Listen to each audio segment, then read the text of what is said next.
दोस्तों आज की वीडियो के अंदर डिस्कशन करने वाले हैं टैक्स को लेकर के, और ये करना दोस्तों आज की वीडियो के अंदर डिस्कशन करेंगे टैक्स को लेकर के, क्योंकि एक हफ्ते के बाद आपके ऊपर टैक्स का एक एक्स्ट्रा बर्डन आने वाला है। और ये बर्डन छोटा मोटा बर्डन नहीं है, 60% से ये बर्डन आपके ऊपर आने वाला है। और इसका दोस्तों कारण यही है कि इस साल का जो यूनियन बजट था 2024 का, जिसके अंदर हमारी फाइनेंस मिनिस्टर निर्मला सीतारमन जी ने मार्केट के अंदर एसटीटी टैक्स को 60% से इंक्रीज करा। 5% नहीं, 10% नहीं, 20% नहीं, सीधा 60% से इंक्रीज करा एफ एंड ओ ट्रेडिंग के अंदर। और यही नहीं, साथ साथ में शॉर्ट टर्म कैपिटल गेन, यानी अगर आप शॉर्ट टर्म में स्टॉक को बाय करते हो और उसको फिर बाद में बेच देते हो 1 साल से पहले पहले, तो आप पहले 15% देते थे, अब आपको देना पड़ेगा 20%। साथ में यहीं तक नहीं छोड़ा, लॉन्ग टर्म जो लोग ट्रेड करते हैं, यानी 1 साल के बाद अगर अपनी होल्डिंग बेचते हैं, तो पहले 10% टैक्स लगा करता था, अब वो लॉन्ग टर्म कैपिटल गेन 12.5% कर दिया गया है। तो कुल मिलाकर के दोस्तों ये चीजें मार्केट के अंदर हुई है। अब ये टैक्स क्या आपको हार्म करेगा, आज की वीडियो के अंदर ये डिस्कशन करेंगे। साथ में मैं अपनी स्टेटमेंट आपके साथ शेयर करूंगा, जिसके अंदर हम ये देखेंगे कि मैंने कितने महीने कितना ट्रेड करा, उसमें कितना ब्रोकरेज दिया, उसमें एक्सचेंज को कितना पैसा दिया, गवर्नमेंट को टैक्सेस कितने दिए। और जब ये टैक्सेस में देखूंगा पिछले कुछ महीने के, प्लस इसमें हम ऐड करेंगे बढ़े हुए टैक्सेस, फिर देखेंगे कि भाई पहले कितना दिया था और अब आगे कितना देना पड़ेगा। अलग अलग स्ट्रेटेजीज के अंदर कितना कितना हमारे ऊपर बर्डन आ रहा है, इसके बारे में दोस्तों बात करेंगे। प्लस अगर आप कोई सिंगल ट्रेड लेते हो ऑप्शन का, तो पहले आप कितना पैसा देते एक सिंगल ट्रेड में एक ऑप्शंस के अंदर, तो और अब कितना देना पड़ेगा वो देखेंगे। और सबसे ज्यादा मार पड़ी है फ्यूचर्स वालों को, वो मैं बताऊंगा। उनका लगभग प्रॉपर प्रॉफिट ही गवर्नमेंट खा जाएगी। अब किस तरीके से खा जाएगी, जरा इसके बारे में डिस्कशन करेंगे। किस सिनेरियो में खा जाएगी उसके बारे में बात करेंगे। तो वीडियो इंपॉर्टेंट है। अगर आप मार्केट में एफ एंड ओ ट्रेड करते हैं, फ्यूचर ट्रेड करते हैं, किसी भी तरीके की मार्केट के अंदर ट्रेडिंग करते हैं, तो ये वीडियो आपको हेल्प करेगी ये समझने में कि आपकी किस किस स्ट्रेटेजी के अंदर क्या क्या बर्डन आने वाला है। तो चलिए शुरू करते हैं और जानते हैं।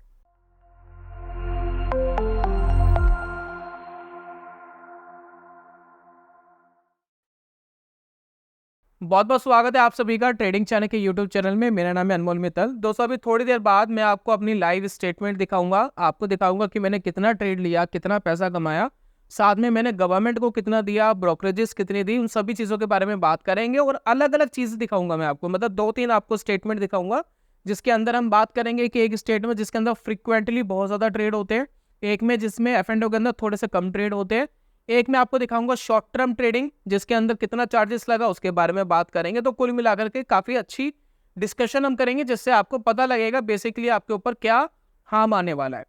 तो सबसे पहले जान लेते हैं कि अगर आप प्लेन कोई ऑप्शन लेते हैं, जैसे कि देखिए यहाँ पर निफ्टी चल रहा है ऑलमोस्ट 25,000 26,000 के आसपास मार्केट पहुंच गया है, ठीक है। और इस 26,000 की कॉल को मैंने यहाँ पर लगाया हुआ है वॉच लिस्ट में। तो अगर हम इसको बाय एंड सेल करते तो क्या होता। तो सबसे पहले जब आप बाय पर जाते हो, ठीक है, तो यहाँ पर देखिए यहाँ पर क्या होगा, यहाँ देखिए नीचे आपको चार्जेस दिखाई देते हैं। जैसे मैं चार्जेस पे क्लिक करता हूँ तो बाय साइड कोई भी एसटीटी नहीं देना पड़ता। सबसे पहली बात मैं आपको बताना चाहता हूँ कि आपको कोई भी सिक्योरिटी ट्रांजेक्शन टैक्स नहीं देना होता, एसटीटी नहीं देना होता जब आप किसी भी चीज को बाय करते हैं। लेकिन जब आप इसको एग्जिट करेंगे, सेल करेंगे, चाहे आपने शॉर्ट का ट्रेड लिया या आपने पहले बाय करा हुआ था उसके बाद आपने उसको एग्जिट करा, यानी जब भी आप सेल करोगे उस टाइम आपका एसटीटी लगता है। और ये जो एसटीटी इंक्रीज हुआ है ये सिर्फ एफ एंड ओ के अंदर हुआ है, यानी शॉर्ट टर्म ट्रेडिंग या लॉन्ग टर्म ट्रेडिंग जो भी आप करते हो उसमें एसटीटी इंक्रीज नहीं हुआ है। तो यहाँ पर देखिए जैसे मैं यहाँ पर क्लिक करता हूँ और यहाँ पर चार्जेस में दोबारा जाता हूँ, तो आप देखिए आपको एसटीटी टैक्स दिखना शुरू हो गया। तो अभी अगर मैं कोई एक लॉट मार्केट में मान लेते हैं, अगर मैंने कोई एक लॉट मार्केट का कोई सेल करा, ठीक है, या एग्जिट करा या सेल करा, कुछ भी करा व्हाटएवर, तो यहाँ पर देखिए 26,000 की कॉल है निफ्टी की। तो यहाँ पर देखिए मुझे टैक्सेस कितने देने पड़ रहे हैं। सबसे पहले तो मुझे ब्रोकरेज देना पड़ रहा है 20 रुपये, ब्रोकरेज कोई टैक्स का पार्ट नहीं है, ठीक है। उसके बाद एक्सचेंज टर्नओवर फीस मुझे देनी पड़ रही है जो ऑलमोस्ट 1 रुपये के आसपास है। उसके बाद मुझे सबसे ज्यादा जो टैक्स लग रहा है उसके बाद लग रहा है एसटीटी का, जो मुझे देना पड़ रहा है 1.20। उसके बाद मुझे जीएसटी भी देना पड़ रहा है 3.77, ठीक है। तो कुल मिलाकर के मुझे देने पड़ रहे हैं लगभग 26 रुपए, राउंड फिगर में 26 रुपीज देने पड़ रहे हैं, ये अभी तक देने पड़ रहे हैं। लेकिन 1 अक्टूबर के बाद क्या होगा, जैसे ही 1 अक्टूबर आएगा तो ये जो टैक्स है आपका STT 1.2, इस पे 60% आप ऐड कर लीजिए, प्लस 60% कर लीजिए। तो अगर मैं प्लस 60% इसको कर लेता हूँ तो ऑलमोस्ट हम दोस्तों इसको मान लेते हैं कि लगभग 70 रुपये, ऑलमोस्ट 70 पैसा, माफी चाहूंगा 70 बोला, ऑलमोस्ट आपका 70 पैसा यहाँ इंक्रीज हो जाएगा। तो ये मैं कह सकता हूँ कि 1.9 रुपीज यहाँ पर मुझे देना पड़ेगा। लाइक इसमें देखिए 70 रुपये मेरा एक्स्ट्रा ऐड हो जाएगा। यानी अगर आपने दिन में 10 ट्रेड लिए तो उतना ही ज्यादा आपको यहाँ पर हार्म आएगा। अब यहाँ पर देखिए हम बात कर रहे हैं सिर्फ एक लॉट के ऊपर, सिर्फ एक लॉट के ऊपर बात कर रहे हैं। मान लेते हैं कि अगर हमने यहाँ पर किसी तरीके से, बहुत सारे हमारे यार दोस्त है कि 10 लॉट पे ट्रेड करते हैं, तो उनका क्या होगा। अगर 10 लॉट पे आप ट्रेड करते हैं तो यहाँ देखिए ट्रांजैक्शन टैक्स आपका 12 रुपये आ रहा है। 12 रुपये में 60% और ऐड कर लीजिए। अगर आप इस 12 रुपये में 60% और ऐड कर लेते हैं तो लगभग 6-7 रुपये आपको और देना पड़ेगा, और हर बार देना पड़ेगा। जितनी बार आप शॉर्ट या तो शॉर्ट का ट्रेड लेंगे या सेल करेंगे, जितनी बार भी सेल करेंगे किसी भी रीजन से, तो आपको हर बार ये पैसा और एक्स्ट्रा देना पड़ेगा। तो अभी मैं आपको अपनी स्टेटमेंट दिखाऊंगा जिसमें मैंने फ्रीक्वेंटली डेली बेसिस पे ट्रेड्स लिए हुए हैं, तो उसमें मेरे को कितना STT लगा 3-4 महीने में, वो एक बार देखेंगे। अब ये दोस्तों होगी ऑप्शंस की बात। तो ये ऑप्शंस के अंदर हम देख रहे हैं, तो शायद आपको लग रहा हो कि बहुत ज़्यादा नहीं है, 60-70 पैसे ही तो ज़्यादा लग रहा है। लेकिन जब आप इसको कंपाउंड करते हो ना, कंपाउंड का मतलब यही है कि जब आप इसमें 10 ट्रेड ले रहे हो दिन के, या 5 ट्रेड ले रहे हो, या 2 ही ट्रेड ले रहे हो, फिर आप मंथली देखो, फिर मंथली के बाद साल में देखो, तो कितना पैसा गवर्नमेंट के पास चला गया, तो वो देखने वाली बात है। खैर उसके अलावा जैसे कि मैंने बोला था कि फ्यूचर वालों का तो बड़ा मामला खराब हुआ है। अभी मैं समझाता हूँ कैसे। अब यहाँ देखिए मैंने निफ्टी सितंबर का फ्यूचर लिया हुआ है, ठीक है। अब इस निफ्टी सितंबर का फ्यूचर मान लेते हैं हम सेल कर रहे हैं, ठीक है। तो सेल में ही लगता है STT। तो यहाँ पर देखिए टोटल आपको चार्जेस दिख रहे हैं 120 रुपये, और इसमें देखिए जो मार्जिन है मुझे 72,000 रुपीज़ देना पड़ेगा अगर मैं एक निफ्टी का फ्यूचर शॉर्ट करता हूँ। तो यहाँ पर देखिए मैं क्लिक करता हूँ, तो यहाँ पर देखिए 20 रुपये ब्रोकरेज का चला गया। सेबी की टर्नओवर फीस चली गई कितनी, 0.65। एक्सचेंज की टर्नओवर फीस चली गई लगभग 13 रुपये। GST देखो इसमें 6 आया, और इसमें ट्रांजेक्शन टैक्स सबसे ज़्यादा हार्म करता है। फ्यूचर के अंदर सबसे ज़्यादा हार्म करता है आपका STT, सिक्योरिटी ट्रांजेक्शन टैक्स। ये यहाँ पर देखिए 81 रुपये है एक लॉट के ऊपर, एक सिंगल लॉट के ऊपर, और इसको शॉर्ट करने के लिए सिर्फ मात्र 72,000 रुपये का ये प्रीमियम लगता है, ज़्यादा प्रीमियम नहीं लगता है। तो मैं एज्यूम कर रहा हूँ कि अगर कोई व्यक्ति 72,000 रुपये से ट्रेडिंग कर रहा है एक साल में, और इंट्राडे ट्रेड करता है, यानी उसको डेली ही ट्रेड करना है, अगर वो डेली ट्रेड करता है, और मैं एज्यूम कर रहा हूँ कि वो डेली ट्रेड करके 30% का रिटर्न कमा पा रहा है एक साल में, एज्यूम कर रहे हैं हम, ठीक है, कि एक फेयर अमाउंट मान लेते हैं कि वो 72,000 रुपये से 30% का रिटर्न कमाता है, ठीक है। और ये सारे टैक्सेस वगैरह सब निकाल करके अभी तक, मतलब ये सारे चार्जेस हमने निकाल लिए, वो निकालने के बाद हमने 30% मार्केट से कमाया। अब 30% कितना हो गया। अब एक काम करते हैं, 7,000 को 3 से मल्टीप्लाई करो। तो अगर हम 7,000 को 3 से मल्टीप्लाई करें तो ऑलमोस्ट हो गया 21,000 रुपये। तो राउंड फिगर में मान लेते हैं कि 22,000 रुपये हमने कमाए एक लॉट से। मैं ले रहा हूँ एग्जाम्पल, अगर ये 10 लॉट होते हैं तो ये 10 गुना हो जाता। आप एक लॉट से मान लेते हैं कि आपने 22,000 रुपये कमाए, 72,000 रुपये आप लगा रहे हो, ठीक है। और इसमें सारे आपने अपने चार्जेस निकाल दिए, मतलब ये सारे चार्जेस आपके निकल गए, ब्रोकरेज वगैरह सब निकल गई, और आप 30% कमा रहे थे।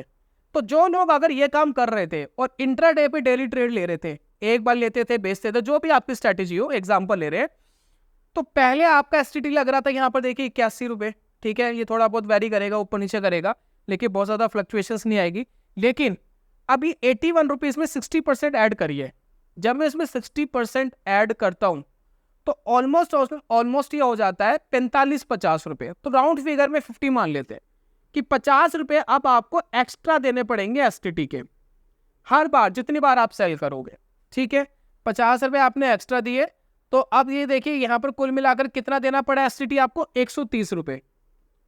कितना देना पड़ा, 130 रुपये। 50 रुपये आपने एक्स्ट्रा दिए। अब एक काम करो कि 50 रुपये महीने में कितने ट्रेड होते हैं, एक महीने में 20 ट्रेड होते हैं। तो हम ये कह सकते हैं कि एक महीने में हमें 1,000 रुपये गवर्नमेंट को एक्स्ट्रा देने पड़ रहे हैं, ठीक है। 12 महीने में कितने देने पड़े, मोटा मोटा 12 महीने में मोटा मोटा हमें देने पड़े गवर्नमेंट को 12,000 रुपये एक्स्ट्रा, और हमने कमाया कितना था सारे खर्चे निकाल करके 22,000, और उस 22,000 में से हमें 12,000 रुपये का एक्स्ट्रा बर्डन आ गया।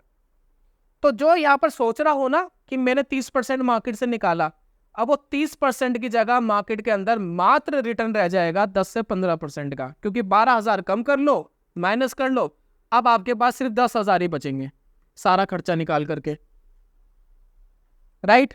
72,000 की कैपिटल से 10,000 रुपये कमाया, कितना पैसा आया? 15%। क्या डेली एक्टिव ट्रेडिंग करके 15% मोर देन इनफ है?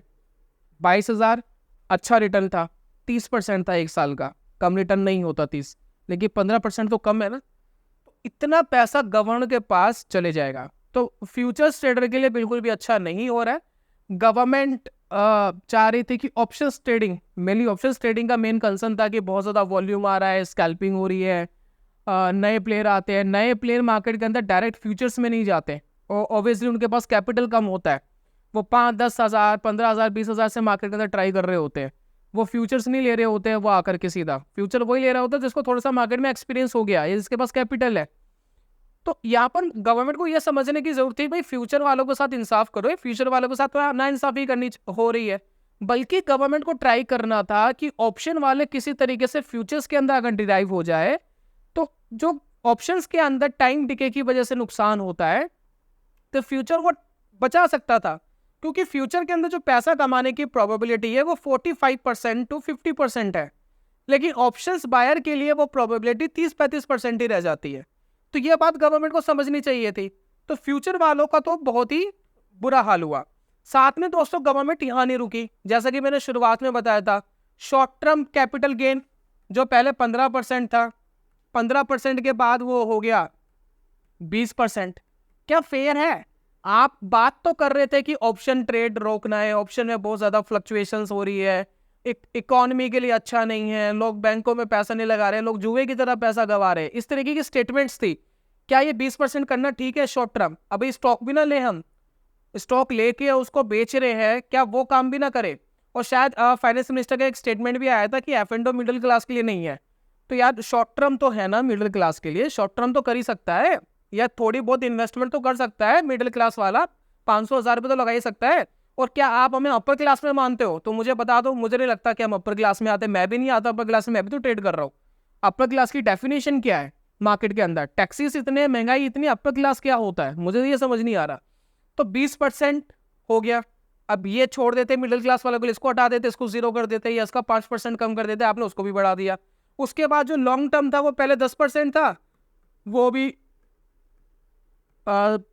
12.12% कर दिया। और अगर मैं इसकी हिस्ट्री बताऊं ना दोस्तों एसटीटी की, 2004 में जो हमारे फाइनेंस मिनिस्टर थे, वो चिदम्बरम साहब मिनिस्टर थे, फाइनेंस मिनिस्टर, तो उन्होंने फर्स्ट टाइम एसटीटी इंट्रोड्यूस करा था, और उस समय मार्केट के अंदर long term capital gain tax 0 था। क्या था? 0। तो गवर्नमेंट ने कहा था कि अगर हम long term capital gain tax 0 कर रहे हैं, यानी मार्केट के अंदर अगर हम 0 कर रहे हैं long term capital gain tax, तो हमें कुछ ना कुछ तो चाहिए भी, बिल्कुल हम 0 नहीं कर सकते।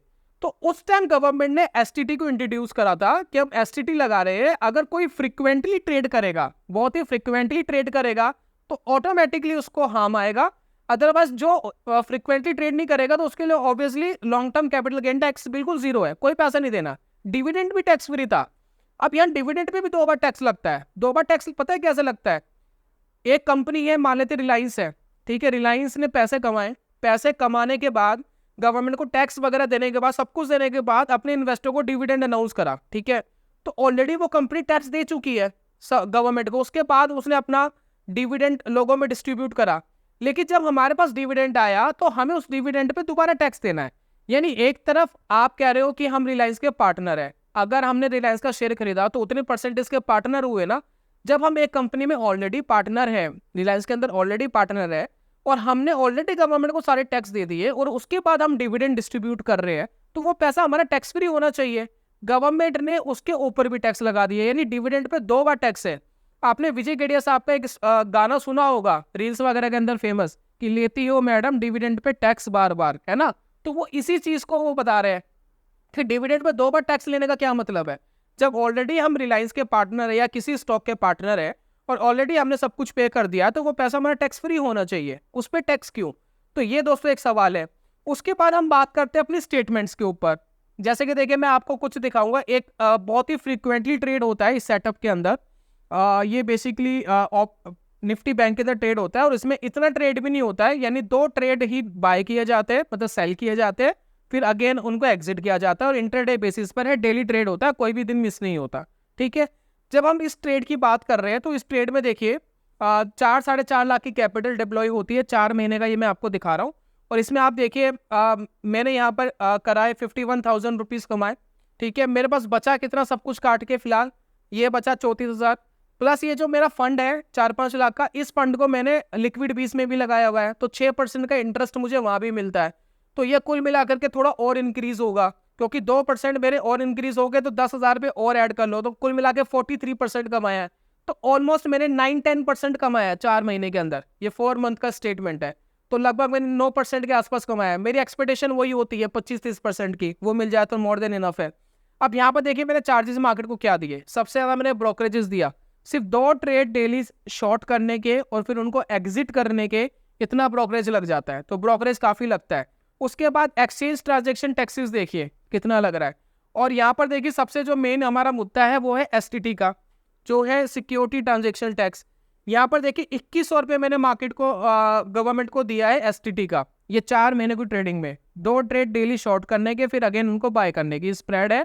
इसके बारे में मैंने बताया है, मैंने एक कोर्स भी लॉन्च करा जो फ्री में आप देख सकते हैं। मैंने गूगल फॉर्म आपको दिया, उसको फिल करके भेज दीजिएगा, हम आपको फ्री में दे देंगे कोर्स। तो यहाँ देखिए 2100 रुपये का अप्रोक्स लगा हुआ है। अब मैं इसमें 60% ऐड करूँ, अगर मैं 60% इसमें ऐड करता हूँ तो मोटा मोटा 1200-1250 ऐड होता है, तो 1250 मुझे और बर्डन आता है इसमें, प्लस कर दो 1250। और अगर मैं इसको साल का लगाऊं तो मेरे को लगभग 4,000 रुपये का बर्डन एक्स्ट्रा आएगा, 4,000 रुपीज़ का बर्डन एक्स्ट्रा आएगा।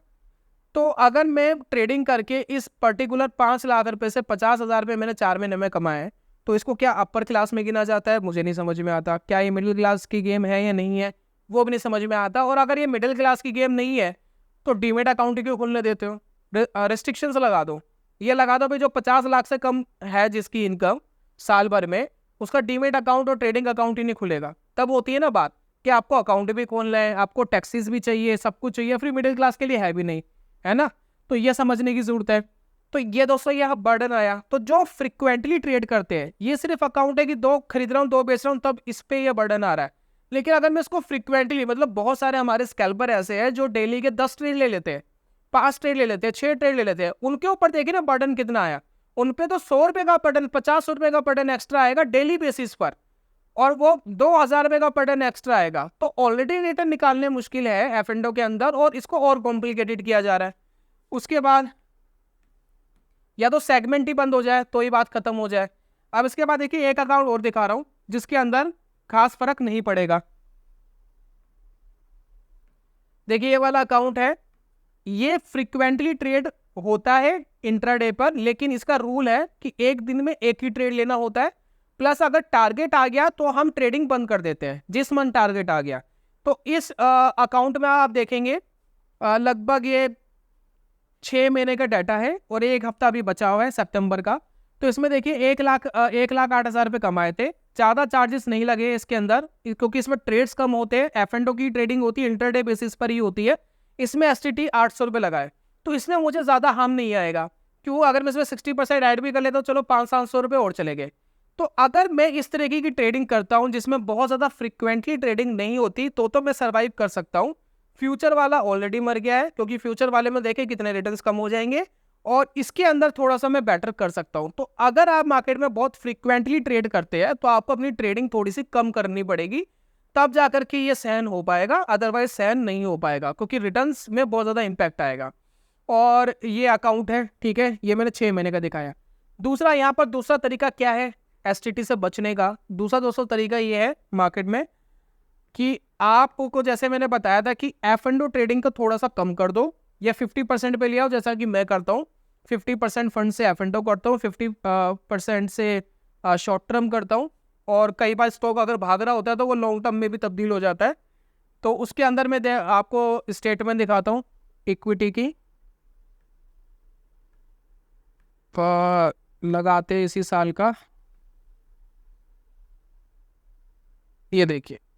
तो इस ट्रेड के अंदर दोस्तों देखिए, इस इक्विटी ट्रेड के अंदर मैंने लगभग कमाए 1 लाख रुपए, 97 नेट रियलाइज करे हैं। 30,000 अभी पेंडिंग है, अगर मैं बुक करने पर आऊँ तो 30,000 और बुक हो जाएंगे और प्लस हो जाएंगे। और इसमें जो मैंने जो चार्जेस दिए हैं मार्केटिंग में, ये देखिए, ये मैंने चार्जेस दिए, तो बहुत ज़्यादा चार्जेस है नहीं, ब्रोकरेजेस तो फ्री है ज़ेरोदा में। और उसके बाद इंटीग्रेटेड जीएसटी वगैरह ज़्यादा नहीं है, और इसमें सिक्योरिटी ट्रांजेक्शन टैक्स मेनली लगा है 1600 रुपये का। और इक्विटी के अंदर बढ़ाया नहीं है इन्होंने, एसटीटी बढ़ाया नहीं है, तो ये इतना ही रहेगा। F&O के अंदर मेनली बढ़ाया है। तो इक्विटी ट्रेड आप करते हैं, मतलब शॉर्ट टर्म में ट्रेड करते हैं, लॉन्ग टर्म में ट्रेड करते हैं, तो उसमें रिलैक्स आपको मिल जाएगा। प्लस दोस्तों F&O के अंदर थोड़ा कम ट्रेड करेंगे, स्ट्रैटेजी आपको ऐसी ढूंढनी पड़ेगी जिसमें ज़्यादा ट्रेडिंग ना हो, तो आपको बेनिफिट मिल जाएगा। अदरवाइज मार्केट के अंदर अगर आप स्कैल्पिंग कर रहे हैं तो आपको बहुत ज़्यादा इम्पैक्ट आने वाला है। मार्केट में अगर आप फ्यूचर्स ट्रेड कर रहे हैं तो आपको बहुत ज़्यादा इम्पैक्ट आने वाला है, जैसा कि मैंने फ्यूचर का आपको एग्जांपल दिया।